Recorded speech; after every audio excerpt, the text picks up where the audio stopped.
Good morning guys, my name is Will Faulkner. I'm a photographer based in Melbourne, Australia, and today I want to talk about photography in the real estate industry.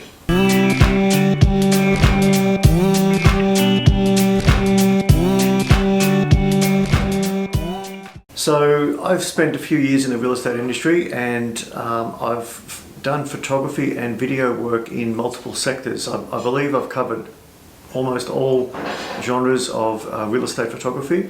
I've done the typical work photographing inside of apartments and houses where you flash the room and you flash the windows and cutting the window view in Photoshop. I've done all that, including the editing part of it. I have done walkthroughs with the Steadicam, with the Glide Cam. I've done walkthroughs with gimbal setups as well. I've done construction videos where you photograph video the construction site being built or the apartment block being built and deliver them at sort of a time-lapse style product. I've done, you name it, I've done everything. I've done interviews with the real estate agents where they're talking about the house and they want to talk about how good the house is, and it's a bit of a one-on-one interview. I've done seated interviews with like this where you have maybe two agents here and they're talking back and forth about the market, and I've delivered regular sort of vlogs to real estate agents like that. I've done it all, guys, and look, I know that's an area that a lot of photographers want to get into because they see it as easy money, as did I. But look, I'm here to give you my opinion on the real estate industry for photographers. Having worked in it for several years now in Melbourne, Australia, which it's a top level city here. We have the best houses in the world, some of the best houses in the world, and you would think it would be a great place to make money as a real estate photographer. It's not. Look, my feedback to you guys thinking about getting into it, or those that are into it now and struggling, is that just don't get into it. I'm trying to structure my photography career so that I never have to do real estate photography again. I know I've got some clients that may be watching this video and they're thinking, oh Will, you've done great work for us, why would you not want to do that again? Look, it just doesn't pay very well for the hours. It's terrible pay. You'd make more money washing dishes in a restaurant. It's just terrible.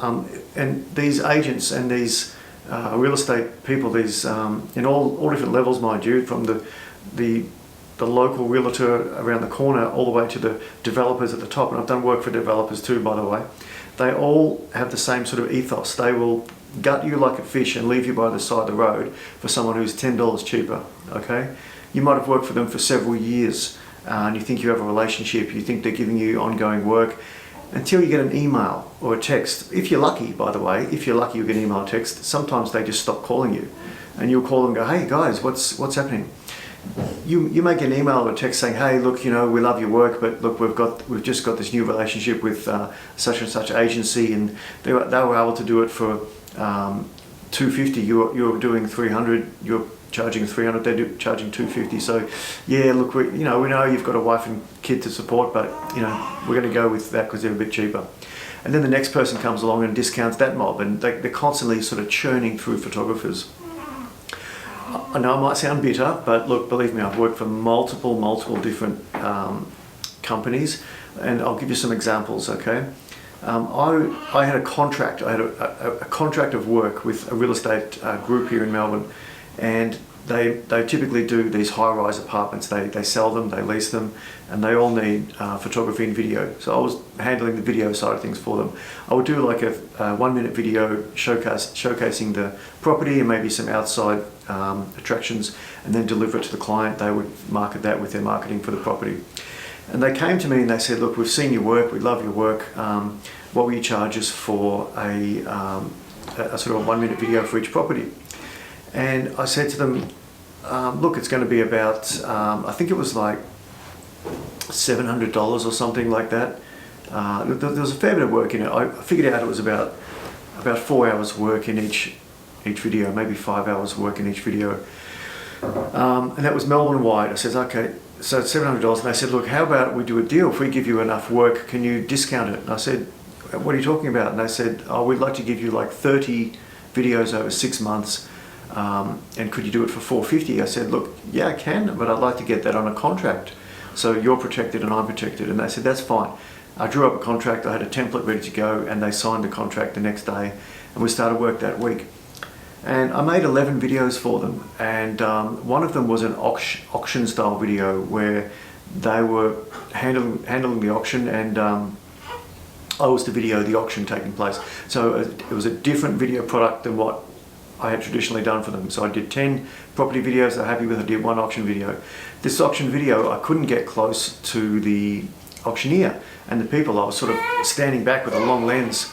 That's my baby crying in the background. You may see him with a cameo here soon. I was standing back with a long lens, and pass him here, love. I can put him in the video if you like.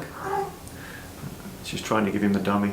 Anyway, so standing back with a long lens, and look, anyone who's done video work knows that long shots or wide shots, they just look terrible. Hey, come here, say hello.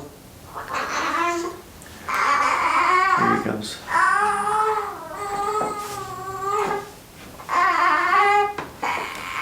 Can you say hello to YouTube? Oh, this is Tyler. This is Tyler Allen Faulkner. Right. You smell like poo. And this video, it didn't look good. Like, it was terrible. I said to them, hey guys, look, I've done the best I can do on the day. Here's the product. And you know, they wanted to know why it didn't look like another auction video that I'd done for another customer. And I said, look, every video is different. This is the best that could be done on the day.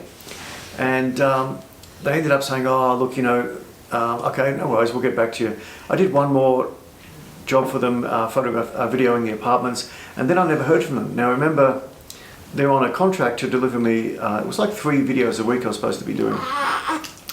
And I contacted them a couple of times, hey guys, just reaching out, do you have the details for the properties this week? And never heard from them. So after 6 months, I sent them a invoice for about $9,000, I think it was. And the invoice said, was like, the balance of how many they were supposed to deliver. So they gave me 11 or 12, they were supposed to give me 30. So I sent me an invoice for the balance of videos, and I said, hey, work uncompleted and due, here's the invoice for $9,000 payable in 14 days, have a good day. And of course I got an instant response from the accounting department saying, what the hell's this? I said, well, here's the contract, that it was orchestrated by X person and signed by X person.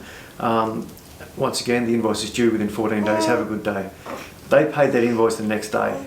To their credit, they didn't put it out to 90 days, 120 days or longer. I'll give him back to Mum. They paid that the next day. And here we go. That's his 5 minutes of fame. And that's just one example of how these guys will stiff you. They'll absolutely stiff you. They'll gut you like a fish and leave you on the side of the road. If it's not in their interest to keep going. They won't sort of work through any problems with you. They just go, nah, there's too many photographers out there, just get rid of this guy, get another guy. Because, you know, photographers are knocking on their doors all day long, because it's not terribly complicated work to learn, so people can learn the skills quite easily and you can get into it.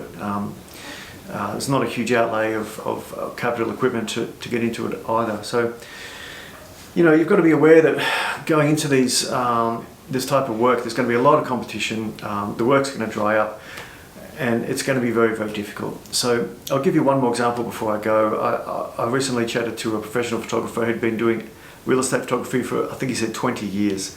He started in the film days and was doing it on film, and he initially had a huge black book of clients, and you know, he was constantly getting work, and I spoke to him. He was I think he was approaching me for work through my digital agency or something like that.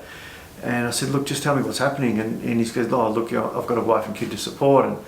And gradually every year we've gone down and down and down and down in income. And now I'm just really struggling. Actually, that's right. He wanted he wanted a new website or something. And I said, look, mate, I don't want to build a new website for you, because I don't think what you're selling is viable, and I can't take your money and build a website and then set you on your path, because I just don't think it's going to work. And I was honest with him, and he said, look, I really appreciate that. He said, look, the industry has gone downhill on a steady decline for the last 10 years. And I advised him that perhaps you might want to look at doing something else.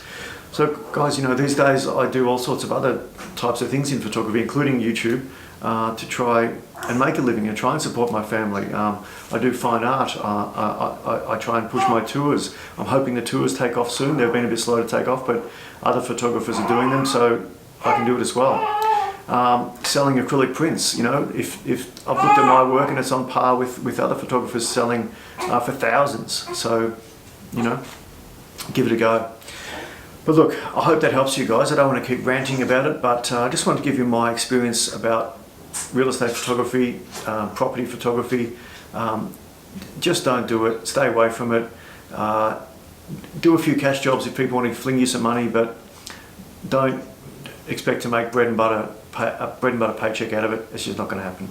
Anyway, like, share and subscribe. I hope that helps you, and I'll see you all in the next video. Thanks.